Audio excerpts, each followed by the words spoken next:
थी, मगर ख्वाबों की दुनिया में मिलूंगा तुमसे रोजाना।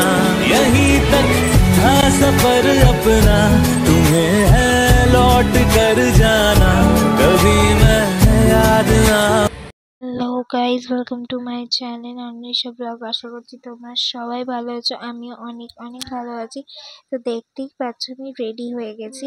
তো রেডি হয়ে বেরিয়ে পড়েছি, সেটা আমাকে কমেন্ট বক্সে জানাও। তো তারপর আমরা আজকে যাচ্ছি নৈহাটি বড় মার কাছে। তো আজকে আমরা ৭৫-এ আমার বাড়ির কাছে মানে ১৪ নম্বর থেকে ৭৫-এ বাস ধরে চলে গেছিলাম মাঝেরহাট রেল স্টেশনে। তো ওখান থেকে আমরা এবার ট্রেন ধরবো।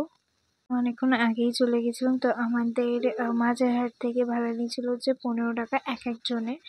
তো দেন আমাদের প্ল্যাটফর্ম মানে নাম্বার ছিল ৩ নম্বর প্ল্যাটফর্ম থেকে আমরা ট্রেন ধরলাম। তো বজবজে প্রচুর ভিড় ছিল, অতি কষ্টে উঠেছে, এখন তাও ফাঁকা আছে। তো যাই হোক, তো ট্রেন থেকে নেমে পড়লাম নৈহাটি স্টেশনে।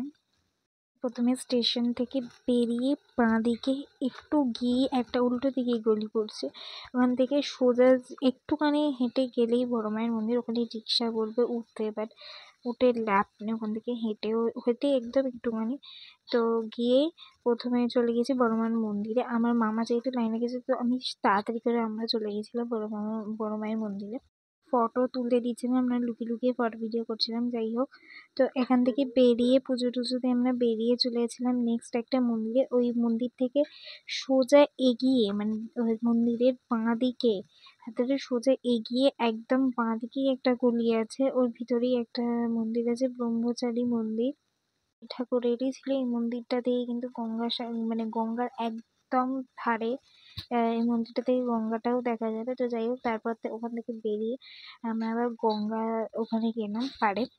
ঘুরে আমরা চলে গেছিলাম ফটো কিনতে। এখানে কিন্তু বহুত ফটো বিক্রি হয়, তোমরা চাইলে কিনতেই পারো, প্রত্যেকেই কেনে।